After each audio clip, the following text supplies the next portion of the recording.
Race 1, it's a mixed 6-7, and quite often they're a little bit thin, but this one, I'm looking forward to it. I'm with number 7 in ASTON RHONE, and she's looking good, just getting her racing together, and we saw her run at the Meadows last Saturday and just never got a chance to let loose. I think box number 7 tonight's not awesome, but she's got a trailer full of ability. Second, number 2, ASTON Future, and he also went around at the Meadows on Saturday. And what was the race following ASTON RHONE? It was a comparable sort of run. When he gets clear ASTON Future, he goes well, but on Saturday, he just couldn't get off the heels of the leader. So still learning the trade, but definitely talented. Third, number 8, Reloaded, who's another one who's getting his racing together, but clearly got ability. And fourth, number 1, Post Office Girl, who will show speed, along with number 3, Mink Lake. I'm just not convinced about them yet, over 500 metres. So race 1, gone 7-2, 8-1.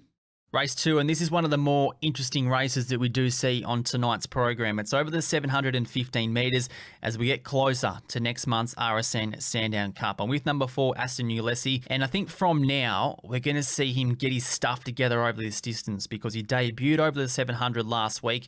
He was quite good. He got caught up a little bit early, and after that, just really raced like a stayer. So I think from now onwards, surely he's only going to be better for it. Second, number 1, at Bounce Back, and his trainer David Gill isn't exactly sold that he's going to run out a strong 700 metres, but there is a key form reference here. It did come at Bendigo at the start of April, where both Bounce Back and ASTON ULYSSES, they went around in the same race over the 660 metres, and really there wasn't a lot between them. So I think tonight Bounce Back should lead. How long he can do that for, that is the question. Third, number 8, Star Blazer, he's good, but I'm not convinced he's as good as the other two that I have mentioned. And fourth, number 5, So Predictable, and there is a fair bit of hype around him, but I didn't take much from his run last week, so you'd be hoping that he can improve from that. So race 2, gone 4-1, 8-5.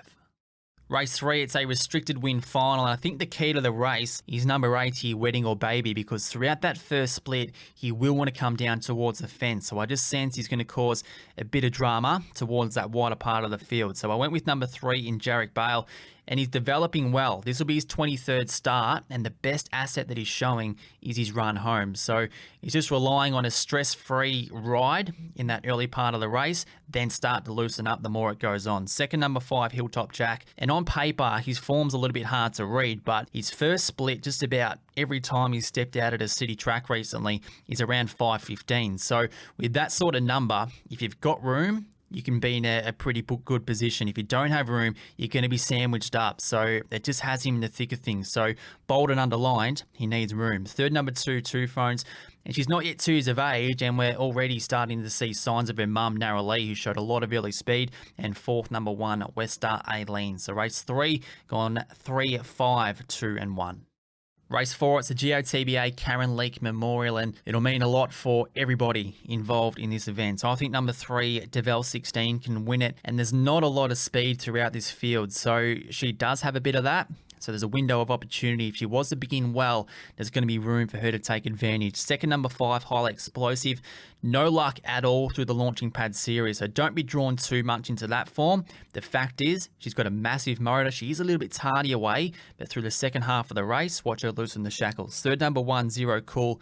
And on paper, her winning form has come from outside draws, but she hasn't had a lot of opportunity from a draw like this. So box number 1's good, and she is third up after a long spell. And fourth, number 8, Angel Glow. And I really like what she's doing so far in her career, but from the draw, I can't see an easy way for her to get herself into the race. So race 4, I'm with 3, 5, 1, and 8. Race 5, first leg of the quaddie. It's a grade 5 final, the Abbott Kennels GOTBA Cup. It's a tough one, but I think the best performed of them is number 7 in Perfect Colour. We saw last week in his heat, he won from box number 2, and he wasn't hell-bent to sit on the fence. So I think box 7 will be okay for him. He's doing some good things, and as we said last week, it's great to see him racing in the city because he is good enough. Second, number 4, Harper's Girl, and she is reliable to begin. She led all of the way last week, winning in 29 and 90. I just thought there was a bit more to like about number 7 in Perfect Colour. Third, number 1, KRAKATOAN, is back in form. He's had 4 wins in his career. All of them have come from an inside draw. And fourth, number 2, ASTON NINO, is a funny dog, but he can run. So race 5, I'm with 7, 4, 1, and 2. Race 6, it's a mixed 4-5 over the 595 metres, and with number 3 in California Gold, and he lost no admirers in a heat of the Geelong Cup last Friday, steps back up to a distance where he does his best work. That is the 600 metres, so he's not the fastest dog in the race, but I think he's the most reliable. Second, number 1, Fernando Frank. He's had one start this year. It came at Shepparton last week, and no mucking around from his trainer David Knocker. Straight up to the 650 metres there at Shepparton. He won it, and now second up, straight into the city. Third, number 8, Kenny the Brute. Good dog, badly drawn, and just like last week where we saw him begin from box number 8, he wanted to carve down to the fence, so we'll see a similar thing this time around. Fourth, number 6, Fractured. Very fast dog, but his first sections over the sprint distance recently haven't been that flash, so in theory he steps up in distance where typically there is a little bit less pressure in the run to the first turn. So race 6, I've gone 3, 1, 8 and 6. Race 7, it's a grade 5 over the sprint distance. I'm with number 4 here in Lakeview Cruiser, and he raced at Sandown on Sunday, made an absolute meal of the start. So he'd be stunned if he did that again.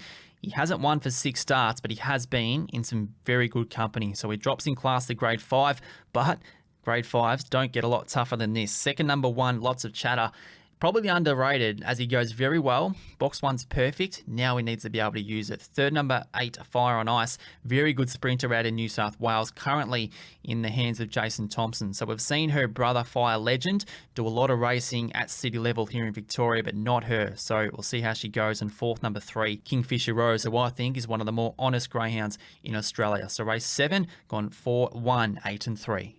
Race 8, it's the feature of the night. It's the ANZAC Appeal Cup to be run at free-for-all level. Free-for-alls of this sort of depth, it's mouth-watering stuff. I'm with number 5, Aussie's Secret, and he will begin well. There's a vacant box on his outside after the scratching of his kennel mate Aston Fastnet. So that's an advantage straight away because we know Aussie's Secret does like to get to that wide part of the track. The question mark is, how well is he going to cover the last 50 metres? So that's the query for mine, but on the flip side, I'm hoping he's gone 1860 to the back split and therefore broken their hearts that way. Second, number 1, Lakeview Walter. He's had a week off since winning the Amber Soli on Golden Easter Egg night up there in Sydney. So box 1 again, it's a good thing for him. He's a major chance. I just thought $2.20 in a field of this sort of depth was a little bit short. Third, number 2, Shima Classic. Now, she's a rocket. She has made a bit of a blue in her past 2 runs. When she hasn't began as well as what she can, she still has shown that real flashy acceleration, but it's going to be important for her to time the start tonight. And fourth, number 4, Music Event. It was just sensational last week. For me, it's just not beginning well enough. I thought last week he had the room to accelerate and sort of overcome that, but tonight's going to be a bit harder, so we'll see what he serves up. So race 8, the free-for-all, the ANZAC Appeal Cup. This is a beauty. I'm with 5, 1, 2 and 4. Race 9, it's a grade 5 over the famous 515. I'm with number 1 here in Super Zoom Jake. And finally, he's come up with a good draw because the last time that he won a race, it was 7 starts to go from box number 1 at the Meadows. Since then, he's drawn boxes 8, 8, 8, 6, 6 and 4. And in the process, been beaten by ones like Tiggerlong Tonk, Shimmer Shine, Jack's Bale, the list goes on. So hoping from a good draw, he can run a good race. Second, number 2, KOBLENZ.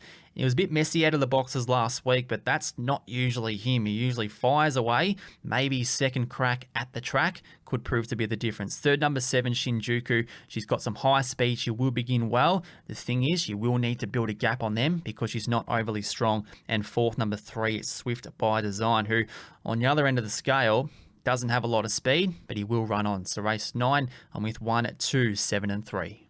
Race 10, it's a grade 5 for the sprinters. I'm with number 1, Invictus Rising. I did think he was disappointing last week. He's much better than that. So he's had 9 career starts. He's missed a placing 3 times, and all of them have come from outside draws. So box 1's got to help him, and he's definitely one with ability. Second, number 2, Mighty Marvin, and he went super at the Meadows on Saturday. He's just a bit hard to trust because he can be quite hit or miss. Third, number 3, Capture BART. He is as honest as the day is long and continues to search for his next city win. And fourth, number 4, WYNNUM Star, who ran another placing at the Meadows on Saturday night. So she's really struggling to break through for a win. So race 10, I'm with 1, 2, 3 and 4. Race 11, it's the penultimate. It's a grade 5 over the 515. I'm with number 1 in RODGER. Now, he'll be so-so out of the boxes, but from there, he'll start the wind up. So through that middle part of the race, you'll start to carve through his gears down the back straight, and hopefully he's close enough to run over the top of him. Second, number 7, Mr. Neo. He begins well more often than not. I'm not sure I'd back him to win, but for a place, yes, that's the more suitable way to go. Third, number 2, Max Tractor, who returns to the city for the first time in a long time, so good to see him back for his trainer Jeff Gill. And fourth, number 4, Stuart Lee Rose. So race 11, I've gone 1, 7, 2 and 4.